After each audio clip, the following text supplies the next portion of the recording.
Hello, everybody, and welcome to episode 23 of the Roots of Life podcast. Thank you for being here today. If you'd like to know more about the Roots of Life podcast, go to rootsoflifepodcast.com. You can also reach out to me and James at rootsoflifepodcast@gmail.com. We also have Facebook, Instagram, and Twitter, so you can feel free to reach out to us there as well at any time. Thank you for being here today, and we hope you enjoy the episode.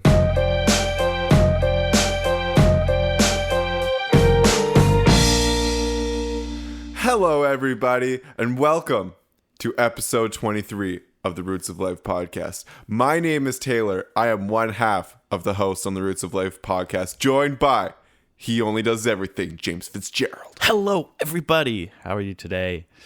I'm really excited for this podcast. We're getting up there in numbers. We've got episode 23 today. We are a quarter of a way to 100. Almost. Well, I feel like it anyways. We have quite a few more episodes than 23. They're just either unreleased or bonus episodes that don't count towards our 23.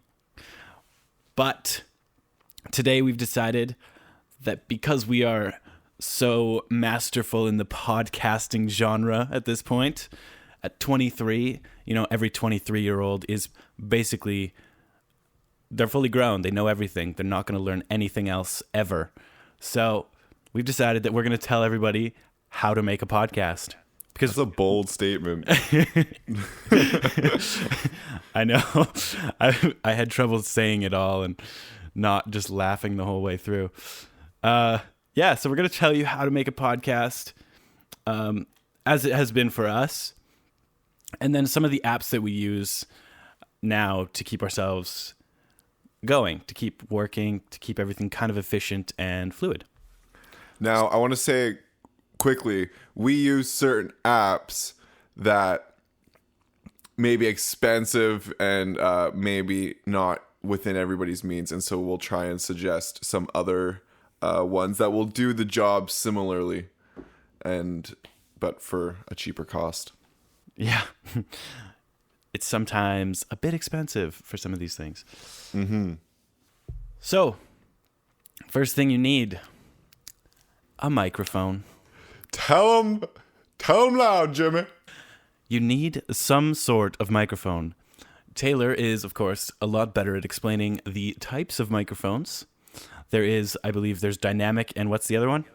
The one Condenser. that we use? Condenser. We use condenser Large microphones. diaphragm condensers. Yes. Yeah. So, from what I've read, a lot of people use dynamic microphones for podcasting because, Taylor? I don't know. They're less sensitive, I guess. They pick up dynamic microphones won't pick up as much of the background noise and a lot of the little articulate things that you may not necessarily need in a podcast. Whereas if you're recording music or, other, I guess, very particular articulate things, then you might want that kind of information in the recording. Mm-hmm. So, yeah. And from my understanding, the dynamic microphones are usually, you can get them cheaper as well, right? Not all I guess of them, so. of course, I mean, some of the most widely used dynamic microphone, like an SM57, they're $100. Okay. And they're one of the most popular microphones. I don't know. I wouldn't say that they're necessarily they're not separated by price. You can get very cheap dynamic microphones, you can get very expensive dynamic microphones, you can get very cheap condenser microphones, you can get very expensive condenser microphones. So but there is options in both, and they do have different benefits and cons to them. But yes, I do know that a lot of people do use dynamic microphones for podcasting. We do not. We use a large diaphragm condenser called an AT2020, which is Audio-Technica. You may know them more for their headphones.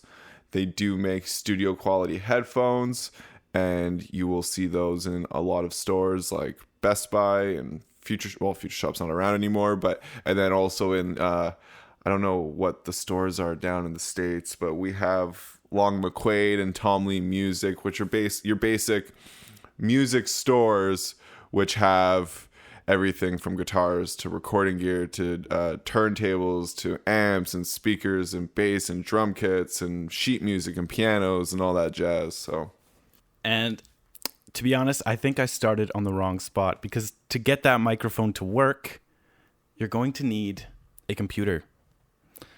Yes. That's So- actually not entirely true.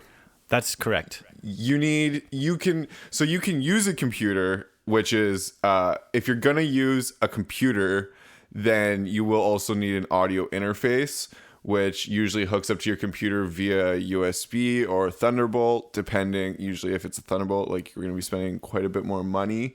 But you can get like the little like Zoom multi-track recorders. You put in like a little SD card and you can plug in 2 microphones to them. And I know quite a few people use those because you can literally take them. They're the size of, say, like, I don't know, like an old Game Boy or something, and you can take it anywhere with you, plug in a couple microphones, so if you're going to a location to do a podcast with a guest or something like that, then you can take that with you, and it's super easy, and then you're not lugging a computer around, you're not carrying an interface and a microphone stand and XLR cables and all this jazz, so it makes it a lot easier and a lot more compact. So that is another option.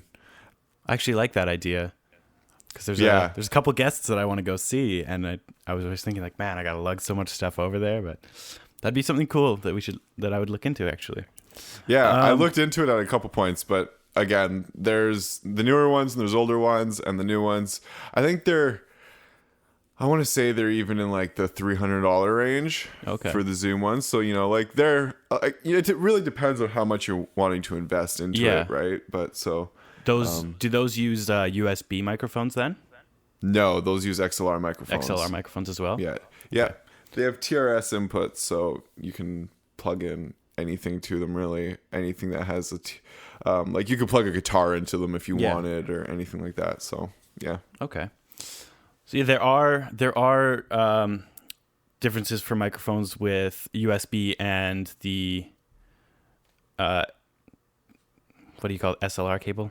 XLR cables. I think the difference is mostly in quality, though, right? So you're not going to get the good quality with the USB microphones. No, the difference with the USB is that it has to, within the microphone, convert the music into a digital format. And microphones aren't really meant to do that. And so, you just don't get quite the same quality, but you will save money. And that's ultimately what it comes down to, is like, if you want a cheaper option, then there is other ways to do these things. And then you can, invest literally thousands of dollars and get great quality, and you can go above and beyond, right?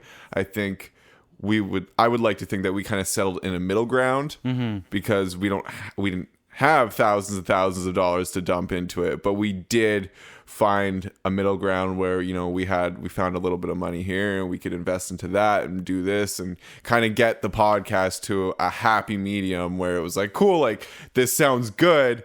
To me, it could be better, I guess, essentially, but like, at the same time, I'm happy with it as a product that we're like kind of putting out there for the world and sharing it with everybody. Definitely. I definitely like the way it sounds. I really like to go back and listen to them when I'm doing the notes, and just to hear the way you've edited each podcast and the way it sounds is great, especially compared to how we started when I was just using the microphone from my headphones. So yeah, it's quite a lot better now. So with a computer, which you need for basically the rest of this, you need to have a hosting site for your podcast, somewhere that'll host the files that will give you an RSS feed link, which we'll get into in a minute. But the hosting sites can be, what we use is SoundCloud.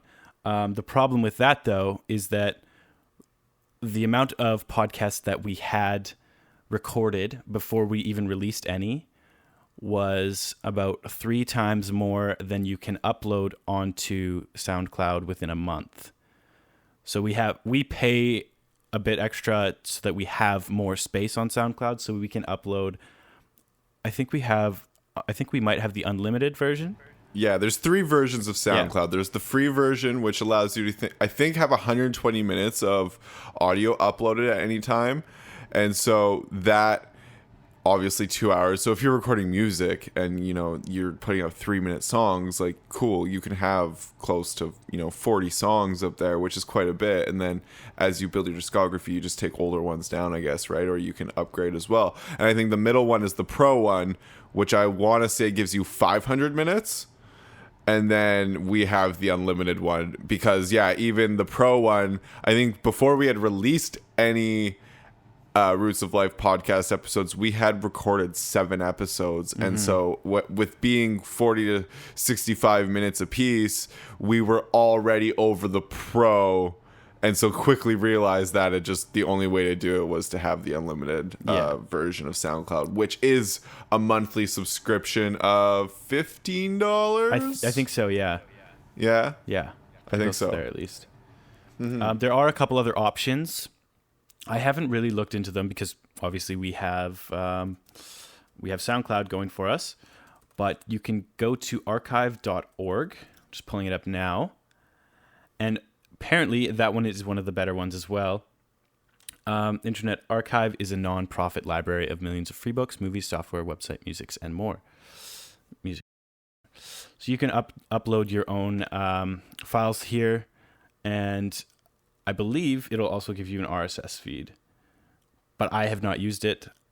But when I was researching the other options, there was archive.org, and Amazon has S3, I believe.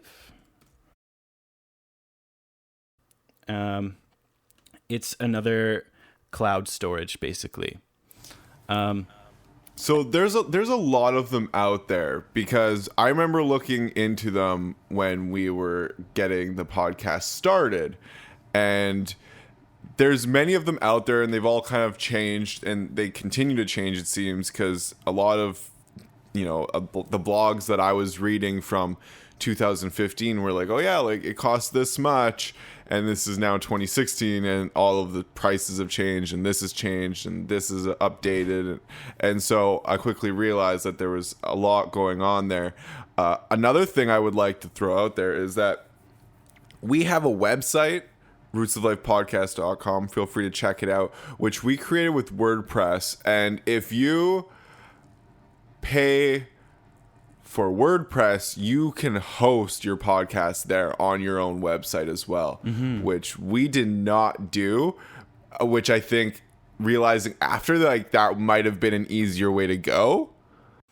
That was actually was there a reason we didn't? I don't remember. The plan was we were going to do that. We were going to use our website, but the way we had read it online was that you have to put everything on to your website, and then from there use the Google RSS feed creator, whatever it is, and that connection kind of doesn't work anymore. So you can't create an RSS feed through FeedBurner, which is Google's RSS creator, and they just don't work anymore together. But we didn't realize that if you paid for like the top price for the website, that you could actually just host it from there. We were trying to do it like the free way with like FeedBurner and then get it on there. And then we found SoundCloud and went with that without looking further into things on the website. Now, the one thing I want to say is if anybody is trying to figure out what they're going to do, if you're trying to get a podcast going and you're kind of figuring out these steps, is take your time, don't rush it, and really like figure out what is the best option. Because I think myself, like, I was really excited and I just wanted to like get it out there, and I was like pushing, and I was like, we got to do that, we got to do this, and we got to like get it out there. And then, as we said, like, we now realize that there was better options, which it maybe would have saved us money and maybe would have worked better with like scheduling things and all that kind of stuff and uploading at certain times. And so take your time, figure out what's going to be work best for you, and then execute. That's one thing that I like about the WordPress is you can schedule posts and like when things are going to go live. Whereas on SoundCloud, you post things, but you can only post them as private or public. And there's no option to schedule them to go public after they've been posted. So you have to go in and manually do that. So you have to remember every Friday for us to put them as public so that they'll upload to Google and iTunes. I have mentioned a couple times the RSS feed. So that is basically just a feed of basically your audio, your work. And SoundCloud is great for that in that it just creates one for you. There's a link in SoundCloud that has basically the link to your feed so that anybody can go on and find every single episode that you've posted as public. I'm not sure how it would work on WordPress. Like I said, we haven't really gone into too much of that. I'm going to look into it and see if maybe it's a cheaper version. We might be able to just kind of move everything over there quickly. But as for now, SoundCloud is super easy. So if you are trying to just push everything out, I would advise against it. But SoundCloud's easy and quick to do. Now, the idea of an RSS feed is you submit the RSS feed to iTunes and Google Play, and what it does is it reads the RSS feed, which goes back to the hosting site, i.e. SoundCloud or WordPress or whatever it might be. And so every time you upload something to SoundCloud, iTunes will then read the RSS feed and recognize that you've uploaded a new episode or a new podcast, and then it will then pull that over onto their podcast store, and then people will then have a chance to listen to it or download it or stream it from their podcast service. Just to make that clear. Yeah. That part was probably one of the most exciting parts about starting the podcast. We put everything in. We had basically like apply to be on their feed, the iTunes podcasts or the Google Play podcasts. You kind of just apply, you put everything in there. Here's all of our information, and they either approve you or they don't if you're missing certain things, or if I'm not sure if they go on like content, because we claimed ourselves as explicit so that we can say things that aren't necessarily bitch, fuck, ass, shit. We can say that and we don't get in trouble. Yes, we can. So it took like, I think a week for the Google Play to come back to us. And then like another 3 days after that, iTunes did. So those were the most exciting moments that I can remember in the last like few months here. It's been quite a while, actually. We're on like, what, April? So it's like, almost May, man. Almost May. Damn. And so, anyways, that was like January. That was wasn't beginning it? of January. Yeah. Yeah, it's been almost 6 months now. 5. It's April's 4th, right? Yeah. Well, I mean, we started recording this in November. Yeah, like end of October, even. Yeah. Yeah. I think yeah. So I mean, it's been 7 months, 6 months, 7 months. We've been recording for a while. Killing the game. And to start recording, what we needed to do was have a idea for the podcast. So that's an important one. That is very important. Honestly, I think that should be the first part. What you need, an idea. You need kind of like an overarching topic. I know we go all over the place with different things, but basically we're trying to push like positivity is like our biggest. Basically, we fuck shit up. We're here for the laughs and the smiles and the good times. Yes, absolutely. So that's our main topic is pushing positivity, trying to like have some fun with this and just like be out there. Awareness. Everything like that. Wellness. Yeah. I'm going to keep interrupting you. Good things. Every moment. That's okay. Do you want to talk a little bit about the social media presence that we've tried to keep up? Yeah. Now, I know that in this world, in this current modern age, there is a lot of content out there, and it's important to know that, yes, we all know that if you want to start a podcast, or if you're a painter or you're a musician, you want your art to be shared with other people. That's why you make art. You don't make art to paint, or like, you don't make art to put it in your bedroom and for nobody to ever see. At that point, it's not art. Art is to be shared. And at that point, art can be valued. And so it's important to have a social media presence so that people can talk about your art, because that's essentially what you're doing, is you're creating content and you're putting it out there for the world. And if you don't give the people the ability to talk about your content and your art, then nobody's ever going to hear it. And so it's important to give people the opportunity to share it and give people the opportunity to talk about it.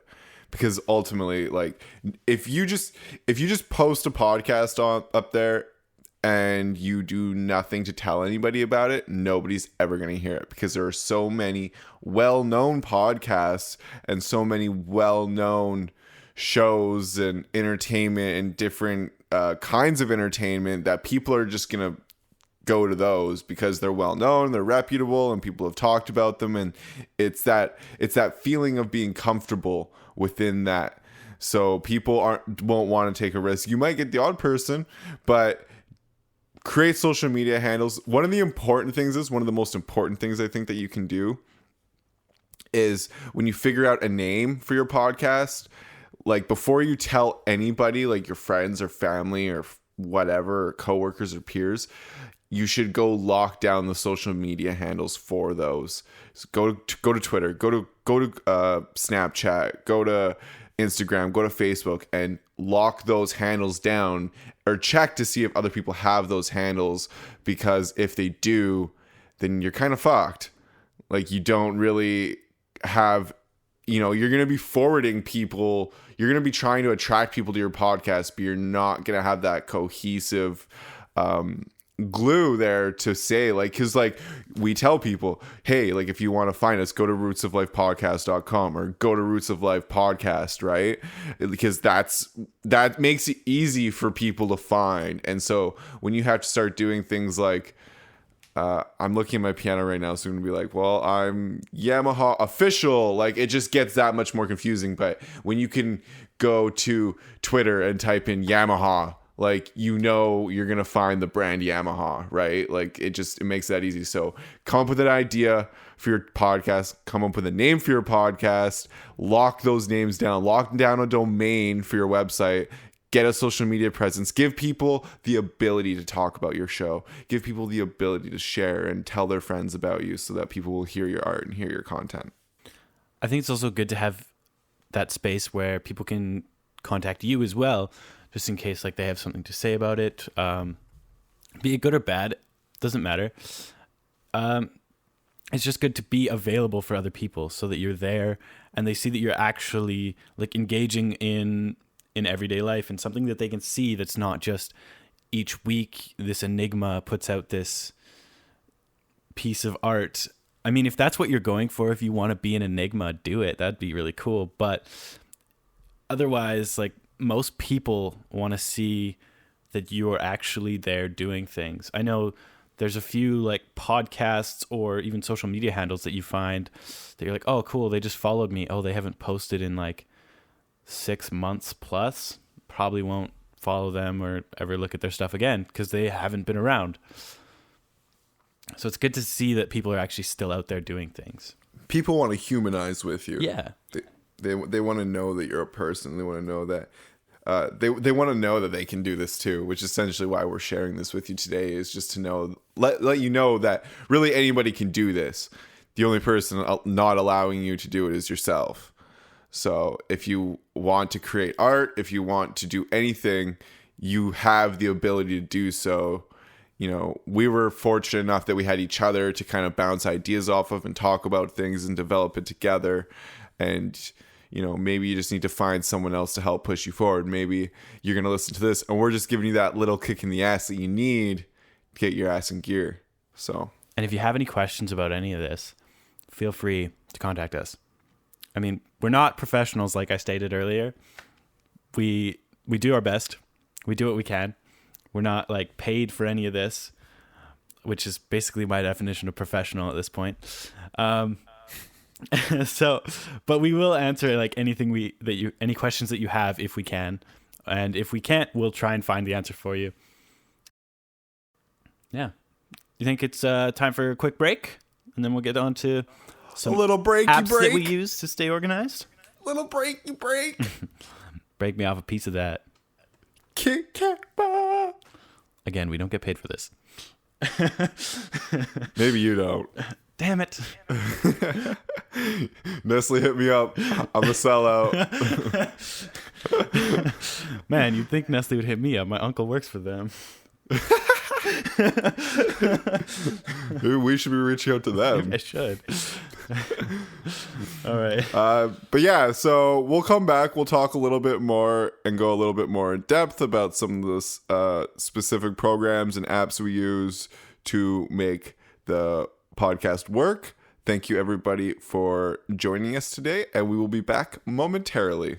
If you can speak, you can influence. If you can influence, you can change lives. If you can speak, you can influence. If you can influence, you can change lives. And we're back, and it's that special time of day where I get to ask one special question.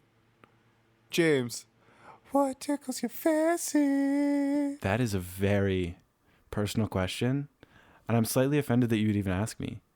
But I'll tell you anyways. Really? I thought I would be like the one person who's allowed to ask that question. It's true, you are. Well, besides yeah, of course. The girlfriends. I mean, I don't know. I might tell you more things than I tell my girlfriend. Just because it's like guy things I can tell you and you won't get offended. And I have the same relationship with you as like with my girlfriend. Like, so I'll tell you certain things that I probably wouldn't and tell I'll probably her. tell my girlfriend things that I wouldn't tell you. But I mean, it's just we have people for different things, right? That's cool. It's true. Exactly. Different relationships.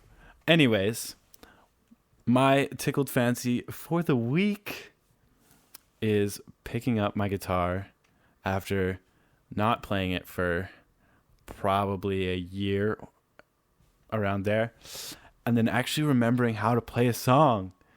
I remembered how to play Fast Car by Tracy Chapman. Really good song. Love playing it. Was it really easy to remember, or did you have to go through the process of it probably took figuring me it just a out? couple minutes, so it wasn't like had to remember everything. And I actually played it better this time than I'd ever played it before. I like remembered something extra and I was like, oh cool, there we go. But yeah, it was really cool. I really enjoyed just actually like picking something up that I hadn't done in a really long time, something that I really do enjoy.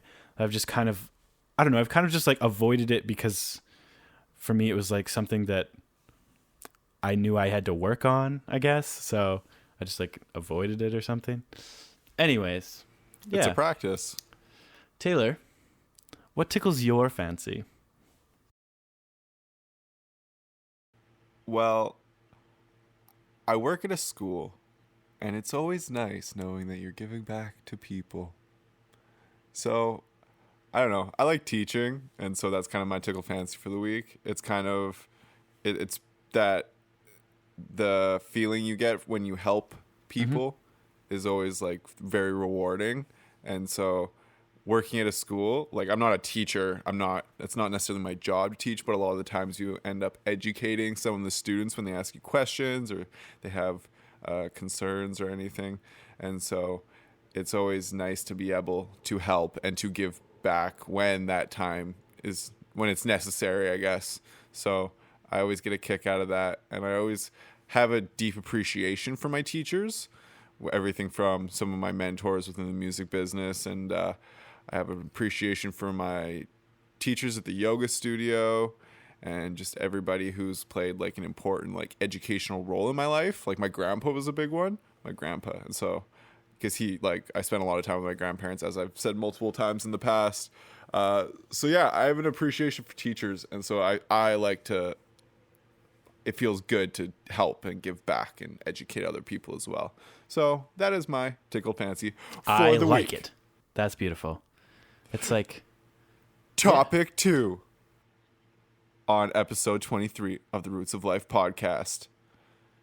James, we want to talk about the apps that we use to stay organized and that we use to make sure we are efficiently creating a podcast and show for everybody so that we're not wasting your time, because I don't want to waste my time. I don't want to waste your time. We got stuff to do.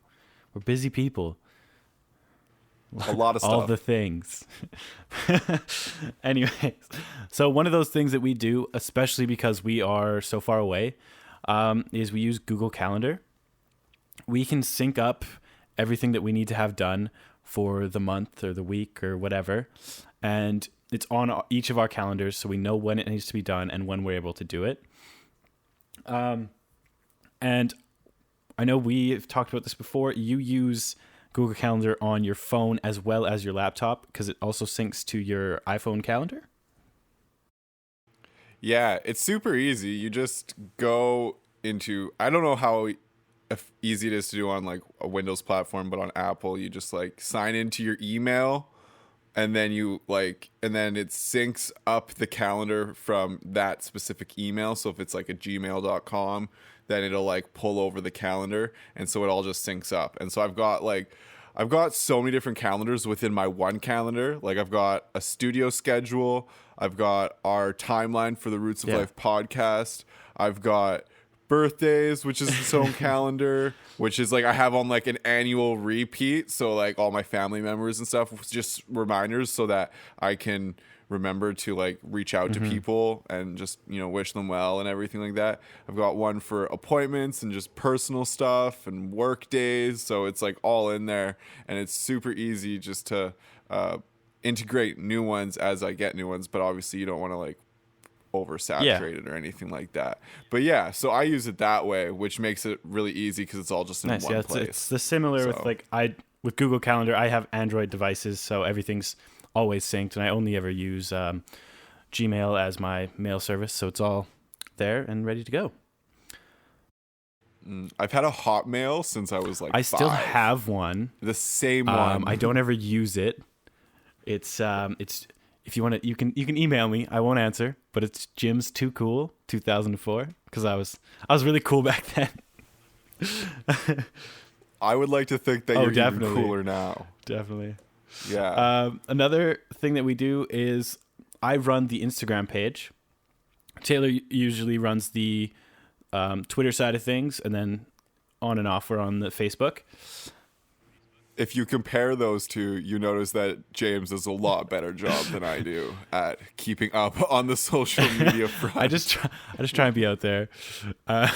Recently, though, it's been like weighing on me. Like I have 3 alarms every day for posts, and every day those alarms come up, and I'm like, man, I have no idea what I'm going to post today, but I figure it out with the help of a few apps. So Instagram, obviously, I use the app for that. I don't think you can use Instagram on the web. It's simply just like a phone app. I've tried. You can, but you can look well. at like photos, but you can't like post anything, can you? Yeah. No, but I do have an application on my computer that is basically an app for Instagram, a third-party app, and I have posted with that before. That is Flume. Flume. Okay. Yes. Well, try it out. I don't know. I just use my phone, and with that, I have a couple extra apps that I use. I like to do a few pictures that are kind of split, so it's like the same picture, put it up a couple times so that it looks kind of cool in the grid on Instagram. And to do that, I use Instagrid. But before I put it on Instagram, I like to put it into this app called Preview, which, like its name says, is a preview of what your Instagram is going to look like when it's all said and done. So you can put a ton of photos in there, and you can even write in all the like description and everything, and it's just a click of a button to copy it, and then you just paste it into your Instagram app. So those two are really helpful for me. I also use Textgram and Pic Collage. They are apps that I can basically edit photos. Pic Collage, I can add a bunch together. You'll see I did a throwback to all of our Artist of the Week. That was done with Pic Collage. And Textgram, I can add text to photos. And then another one that I use kind of just for my own kind of stats to see how things are going with the Instagram is InstaFollow. It has basically stats on how many people that you have following you and how many people you're following, just like Instagram. But it also shows you how many people that follow you that you are not following, how many people that you follow that are not following you, and how many followers you have lost and gained in the recent like week or so. So I use that kind of just to see like how my posts and like what I'm posting about, how they kind of interact with the audience that we have. But more than anything, it's kind of vanity, I think. I just like to see how many followers we have. Everybody may be wondering, why are you talking about Instagram on an episode based on creating a podcast? And it's really important just to be able to share things with people and create a place where people are going to interact and be able to find your show. And so that's why we think that social media, including Instagram and Facebook and Twitter, are all very important. And so that's why we decided to talk about it. Exactly. And when you do Twitter, you plan your posts like either in the morning or a couple days ahead using an app called Hootsuite. Would you like to tell people how that works? Hootsuite is actually, it's really cool because it's actually a startup company from Vancouver, which is where I live. So that's a pretty cool, neat little fact. It's basically like your social media all plumped into one spot. So there's different versions of it, different graded subscriptions, but there is a free version which allows you to sync up, I believe it's 3 social media accounts, so you can do like a Twitter, Facebook, and an Instagram. Hootsuite isn't very useful for Instagram because you still can't schedule posts. So I think you can schedule videos for YouTube with it though, and so that can be quite helpful. But so yeah, you don't necessarily need Instagram on Hootsuite. That's why I think we've figured out that it's best for James to use all these other applications and third-party apps for Instagram to kind of optimize that in a way that works for us. But yeah, so Facebook, you can now also schedule your own posts if you have an artist page or a business page. Unfortunately, I don't think you can with personal pages yet. Maybe you can. Maybe I'm wrong, but I don't know. I'm not really on Facebook that often anymore. I've tried to cut that for the most part out. It's a big time waster. I took it off the phone, so now I only check it.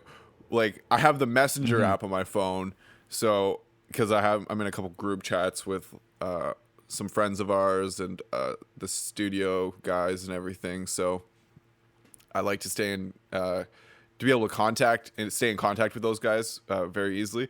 But in terms of like the Facebook app to check the news feed and my notification stuff, I do that maybe once or twice a day. And it's usually just like when I pull my laptop open, which depending on what my day looks like, could be once, it could be 3 times. So it's usually just a quick check. And then there's usually, I noticed too, when you leave it for longer, a lot of your notifications build up. And then it's like overwhelming to look at. I was like, I have like 12 notifications. I'm like, I can't look at all those. Like I just like completely forget about them and I don't address anything, which is probably really unprofessional and not good of me. But nonetheless, most of the time when I have that many notifications, they're all like, this person posted on this page and things like that. And it's really, really insignificant information for me. I don't care. I don't care about most of them. So I've noticed that Facebook has started doing that more and more. Like they created their own reasons to make push notifications, you know? Whereas before you had to kind of give them a reason to, like, if you didn't interact with anybody or anything, you wouldn't get any notifications. But now the more, even if you don't, like, you're going to get notifications. And I think that's just them figuring out, you know, in terms of like marketing and attention spans and everything. And they know that even if somebody doesn't interact with anything, they know that if they give you a notification, right? It's like that idea that you get the dopamine drip every time your like phone buzzes, but it's so small you don't notice, like you don't get this like, oh my God, like I'm so excited this person's texting me or whatever. Like you don't recognize that psychologically. But I think you're more likely to interact with people if you're getting those notifications as well. And because they've also noticed that with pictures, people like pictures a lot. And so that's why Instagram's so popular. And now if you notice with Facebook, your news feed will have more and more pictures in it because they know that people are more likely to interact with them with the posts if there's a visual aspect, a visual aspect of it as opposed to just like words. So that's something to be conscious of, I think, but totally definitely, off but topic. That's okay. Yeah, so Twitter is a great one to use Hootsuite with. You can schedule posts, and so you can schedule as many posts. I think there might be a limitation depending on if you have a paid subscription or not. I think on the free ones you might be able to do like 10 or 12, which is enough. I mean, if depending on what you're trying to do and what you're trying to accomplish, you know, I think you could maybe post to Twitter once every hour, do 10 posts a day, and I think that's like a good amount of traffic. And obviously you want to like try and switch those up and put some pictures in once in a while and do some retweets and and so it's good to like have some variation in there. But it's a pretty simple application. If you go check out Hootsuite.com, you can definitely set it up quite easily. You just sync it up with your social media accounts, and then you're like off to the races. And it's pretty straightforward. It takes 5 minutes to learn. So it's a really cool one. Even, I don't know if you really need it if you're not like doing some kind of business or you're not trying to like regulate that stuff. But if you just use that stuff casually as like a personal user, then like I wouldn't worry about it. I would just use the apps when you want to use them. So outside of social media, a few things that we use, most often Taylor, in terms of when he's editing things, are digital audio workstations. So that's where he is editing the audio for the podcast, and basically just any kind of editing he needs to do for his work as well. So can you explain what a digital audio workstation is for everyone and the different kinds that they could use? Yeah, definitely. A digital audio workstation is exactly kind of what it portrays in the name. It's digital, so it's in a computer. It's an application, software program. Notice how we made that change from like things were like softwares or like programs. I remember back in the day it was like there were programs for the computer, and now everything's applications. I don't know when we made that change. I think it was. I think so. I think the verbal change in day-to-day speech was definitely when it came to the phones. Now it's like there's still programs for computers, like especially like Windows computers. I think at Macs they call theirs applications as well. But yeah, like a Windows computer, it has programs and things like that. So I think it's definitely just like the phones and the Macs, everything coming together. It's changed the way that we speak about computers. Yeah, that's fair. So a digital audio workstation is basically a workstation application that is used to record, edit, and mix audio, whether it be a podcast or it be music or it be voiceover work for a movie. It could be anything. There's multiple different ones out in the wild there. I specifically use Pro Tools. I do not suggest somebody going and getting Pro Tools for the sake of doing a podcast because it is quite expensive. I use it just because I got into making music, and it's kind of like the industry standard, and it's what people learn, and it's what I use in school, and so I use it for my work as well. There are cheaper and even free versions for each OS. So you have GarageBand comes free with any Mac computer, or Apple computer, and so that's a really easy one. It's super easy to just like get an interface and plug in a microphone, or even just use a built-in microphone for your podcast, and you can literally record it on the spot into GarageBand, and that's all you need. And the thing is, I think most laptops nowadays have a built-in microphone. So if you really wanted to, you could just do it that way. And there is also, if you're using a Windows-based platform, there is Audacity, which is also available for Mac, but it is free on the internet. And so you don't have to worry about cracking anything. You don't have to worry about paying for anything. I think you can pay for it. They might ask you to somewhere, but it's all free, and you have no obligation to pay. So that's a great one as well. Super easy, super straightforward. I haven't used it a ton because I just have never had a use to, or a reason to, I guess, but it's one. Logic is one that is basically a paid version of GarageBand. It's a little bit better. It's a little more professional. People do use it more than GarageBand. It will do the job as well if you are interested in getting into it. Logic would be a good one. Like, I think if you're going to try and do editing and stuff, then Logic might be a good one to get. It's about $200. So it's a little pricey, I guess, depending on what your price range is, but it will make a difference in terms of just like the flow, the workflow for editing. It would be a lot easier, I think, than GarageBand.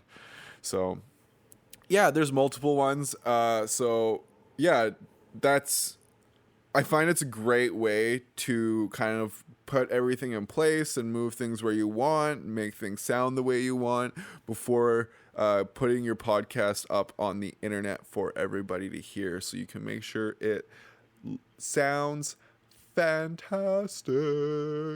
Just like you. Yes, sir.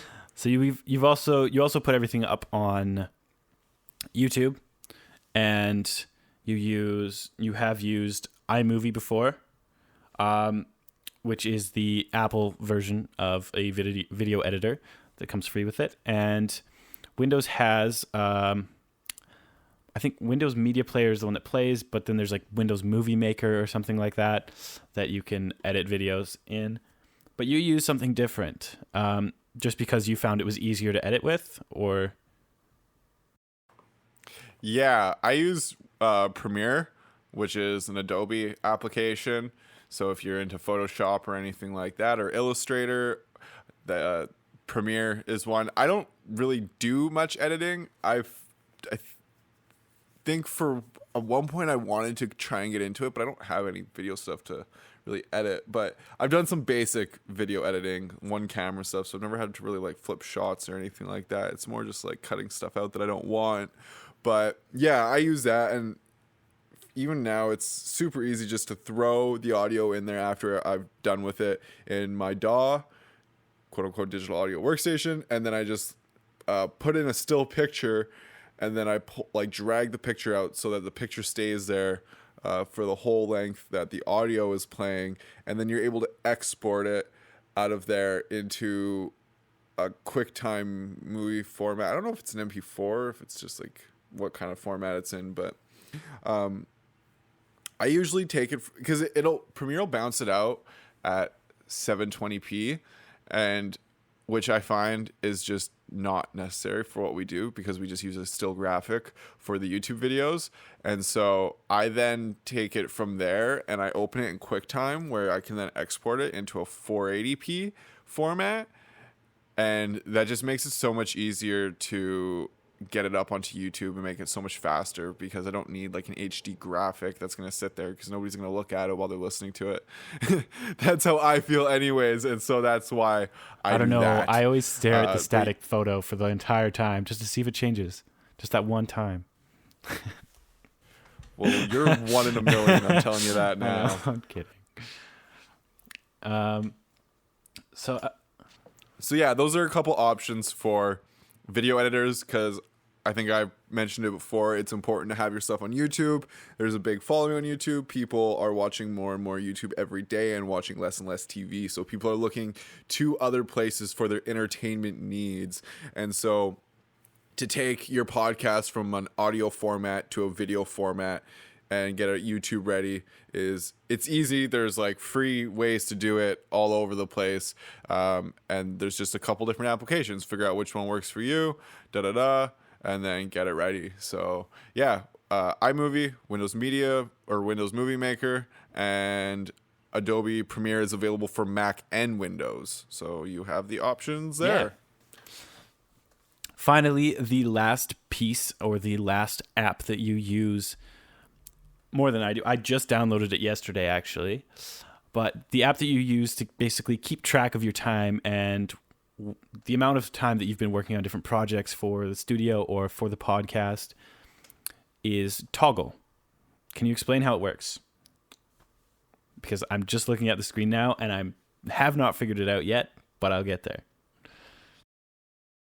Yeah, Toggle's super easy. It's basically just a stopwatch, essentially, is all it is, to keep track of your different clients and projects and things that you want to do and goals that you've set and tasks. And so I use it for multiple reasons, the podcast being one of them, my studio being another. Like, I am working on a song today for a client, and basically I just start the timer. I create a project. He's one of my clients, and then I set the project, and then I start a timer basically, and it just keeps track of how long I'm working on that specific task for. So then I can then show him, or I can forward him the time and let him know how much time I spent on it.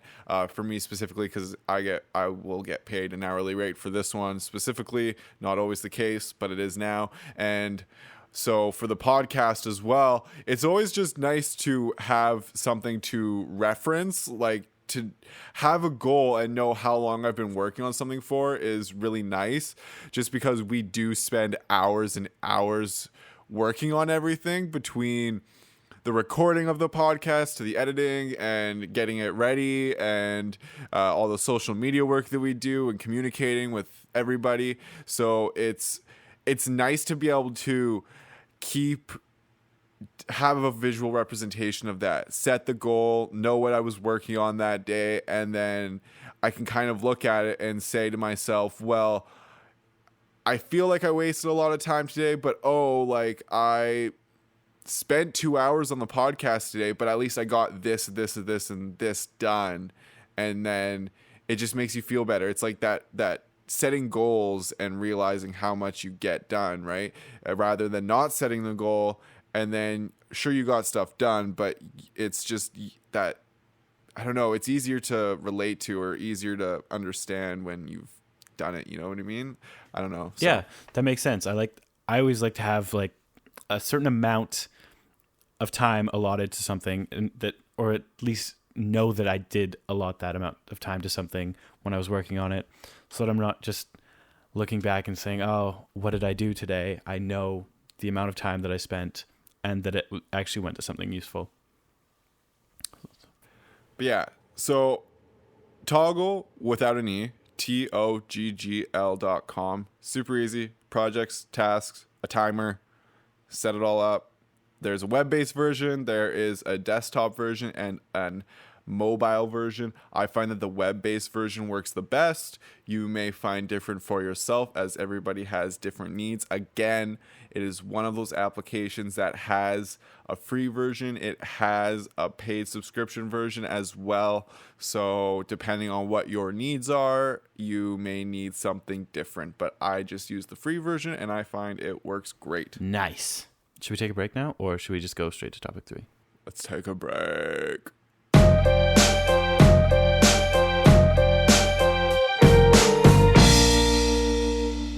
It's time for the Patreon topic of the day. Ako taco. Awkward. So fucking awkward. So awkward. You know what's really awkward, Jimmy? What's that? Reminding someone when they owe you money. Do you know what you do for that? Just be really passive aggressive. Yeah, the whole time. Until it kind of like really weighs down on you and you're like, man, I need that money. So you go on Facebook and you post Rihanna's Bitch better have my money. Bitch better have my money music video on their Facebook Or page. you know what else you do? What's that? You create a voicemail memo and send it to them over text message. You play a piano. Oh my God, I totally forgot about that. Song. Teddy, you have my motherfucking money. Give me my motherfucking money or give me my tent back. I need my motherfucking tent. Oh man, the roommate is a genius. Yeah, I'm gonna miss him, dude. I know. It's gonna be sad when he's gone. He's gone in like 2 days, like 3 days. Oh, yeah, damn. dude. Well, maybe he'll start sending you like musical voicemails. I would appreciate that just so I could hear his voice. I know. That's what I was gonna say. That'd be beautiful. That'd be amazing. I really don't know what I'm gonna do. Like it's such a weird thing, just because he literally, like, we laugh all the time at home. Like, it's so nice living with him just because it's such like a light environment to live in, and we're not stressing each other out or worried about what the other one's doing. It's literally like when we do see each other, we're like cracking jokes and we're laughing all the time, even if it's like 9 o'clock in the morning and we're like, hey man, it's like, dude, you want to know what happened last night? Some crazy ass shit. And then we just like go off and we laugh and fuck, it's like great. So I'm gonna miss that little fucker. Yeah, hopefully he doesn't leave like owing you money though, or you owing him money especially though, because you might get like a really passive aggressive voicemail. Yeah, no, I don't think I'm just kidding. Happen, No, that'd be great though. I'm sad that he's gonna be gone. I don't know what I'm gonna do, but I won't even get to like shout at him through Skype anymore. that's always the funniest part. Hi, Jimmy. I'm just yelling back. Hopefully it's not like in your headphones at that point. Exactly. It's a common occurrence. Another awkward part though about somebody owing you money and you reminding them is when you neglect to remind them and you just decide, you know what, I've decided I'm gonna just never see this person again for that $20 they owe me, and then you see them again and it's the most awkward moment of your life because you're like, I want to tell you that you owe me money, but I haven't seen you in like a year, so this could just get really weird. At that point, do you bring it up, or do you just kind of bite your tongue and count it as a loss? I don't know. Like, it depends on, I think it depends on like how you're doing financially. Like if you're like homeless and you see a guy that you're like, man, you owe me $20. Like if I'm homeless and I see a guy that I know owes me $20, like from however fucking long ago, I'm going to tell him he owes me $20. I'm going to say it. That's fair. I mean, I've never been homeless, so I don't really know if that would necessarily be how I'd feel about it, but I think that's where I would be at. I would just play piano and send people really passive aggressive messages. Man, I really wish I could play piano now so I could just do that all the time. But then you have to learn to sing decently too, because that's the great thing is Josh the roommate can sing, and cut it. Yeah, the roommate can sing, but when he does those, he does them kind of shitty. But because it's like, I can sing, but I'm gonna sing shitty in this moment. So it's really funny in that sense where he's not trying super hard to sing really well. So yeah, he does like is it like Bo Burnham, the comedian who does like the singing and piano? It's kind of like that. It's pretty funny. It's good. Anyways, I think that's it. The last thing we have is our listener challenge. So our listener challenge for this week is just for you to send us a topic that you'd like to hear us talk about. Something that interests you, something that you think could stump us, anything like that. Something fun, something weird, something overtly sexual. I don't care. Let's have some fun with it. Send it in. I like sexual. I saw your nipples get hard when I said that. Just like ding, ding. All right. So you can send those things to us. You can send them to us on Facebook. You can send them to us on Twitter at Roots of Life Pod, on Instagram at Roots of Life Podcast. You can send us an email to rootsoflifepodcast@gmail.com or hit us up on the website, rootsoflifepodcast.com. Where you can hear all the Roots of Life podcast episodes and even some of our written works all in one special place. Exactly. And if you like all that work, feel free to go to patreon.com/Roots of Life. And you can support us in our creative endeavors. Thank you, everybody. We're very appreciative of your time, and we thank you for listening and being here with us this week. We hope you have a fantastic week, and we look forward to being here and speaking with you next week. Thanks, everybody. Stay weird.